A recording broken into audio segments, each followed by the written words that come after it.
Good morning, everyone, and welcome to the PivotBoss pre-market video for Thursday, June 11th, 2020. I am Frank Ochoa, aka PivotBoss. Here's a look at the daily time frame of the ES. I'm going to drop this PivotBoss advanced ADR indicator down to 3 periods here and click OK, and it'll quantify the prior 3-day range. This is something we've been talking about here as it's developed over the last couple of days, that we've had a very narrow range, and we were looking at a significantly lower than average range compared to the average 3-day range on a 10-day basis backwards. So we were looking for expansion, and we were looking for a move of about 130 points. We talked about it yesterday, both in the pre-market video and also in the trading room. And one of the things we're seeing right now is already a range that's about to hit 133 points. It's already hit 131.5, so it's already gone that amount from the high down, and now we could be looking at more of a pullback in the near term. Now keep in mind, the ES has not had more than a 3-day pullback on any one of these pullbacks since March. This was about a 3-day pullback here, and it launched, and that was the first one after the bottom. And since then, there have been about 3-day pullbacks this entire time. Right now, we're on a 3-day pullback. Do we go much lower? Do we see rejection, say, in the 30-50 zone? If we do see rejection in the 30-50 zone, that could be another buying opportunity for a continuation higher as this thing tries to stretch and retest the highs of the year. So right now, while this is bearish here, after this move we've seen over the last overnight and pre-market session here, perhaps there could be a bottom that comes in, and it could be playable to the upside. Again, anything between 30.50 and 30.75 could provide that bounce opportunity, and it could be today, could be tomorrow, but by the end of the day, if we're somewhere above the day's midpoint, that would be pretty significant and would suggest again that we could be headed much higher.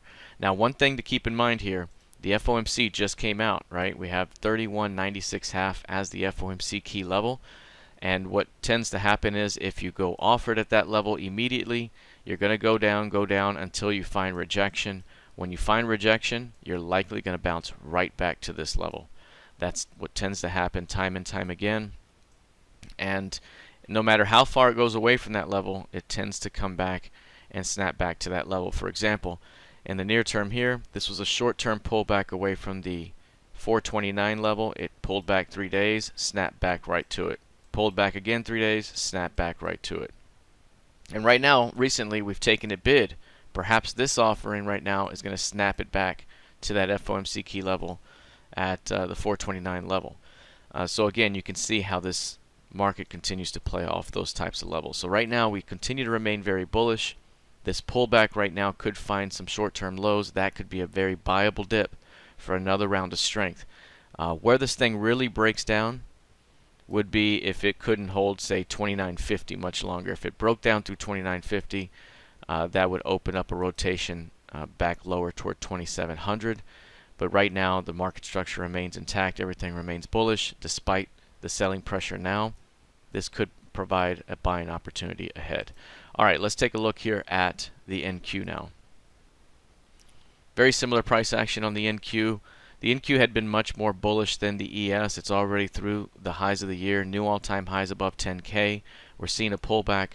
We haven't even hit the 8-period average since late May over here, where we bounced off of the 8-period several times here, and then starting June, it's been above it the entire time, never hit it. Got quite close right here, but didn't quite get there.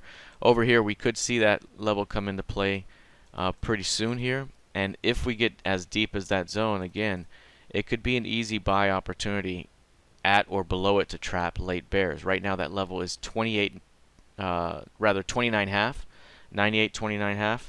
And so if price were to get down to that level or perhaps below it into 98, there could be a trap there, kind of like you saw back here any of these days. And then from there, it could be a bounce opportunity as it tries higher. A failure to hold, say, 9600 would suggest a wider or broader pullback, but we could drop as deep as 9600 and still be a buy given the strength we've seen in this market.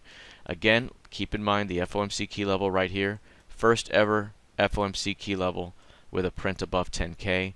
That's 10,054.75. We could drop away from that level, and as soon as we see rejection, something like this perhaps, we will likely see a snapback right to that level as a high probability target. So keep that in mind. All right, let's take a look at crude oil. You'll see with crude oil, we've also pulled back here.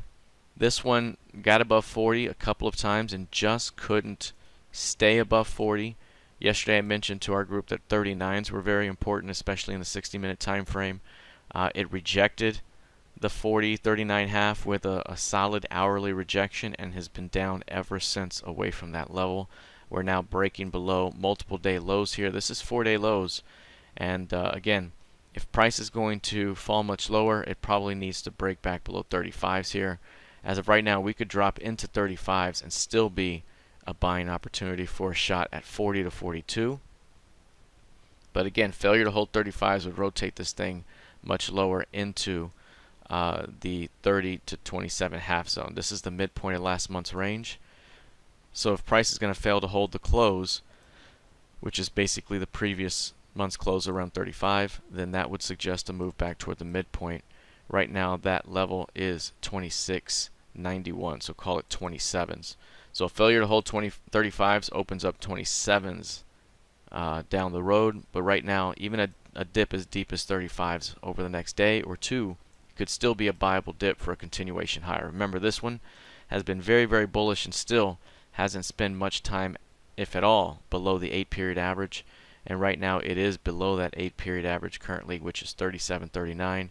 Again, a trap could occur below that level for late bears, and that could trigger a move higher. Lastly, taking a look at gold futures, this one's up 0.9% right now. The hourly bar right now, with about 19 minutes to go, is showing a buy signal at the moment with a rejection, which is happening at the counter trend edge of an up move. So again, this one is on a pullback phase and looks like it's a buy the dip opportunity on, at least from a day time frame perspective.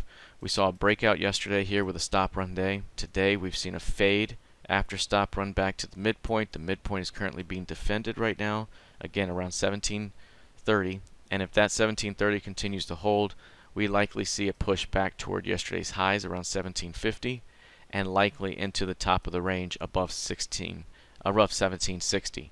So the top of the range between 1760 and 1780, that's about as far as this thing has wanted to go.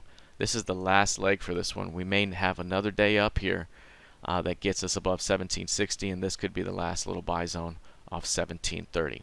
Failure to hold 1730 rotates this thing back down within the range, but right now it looks like one more pass higher to get to the top of that range.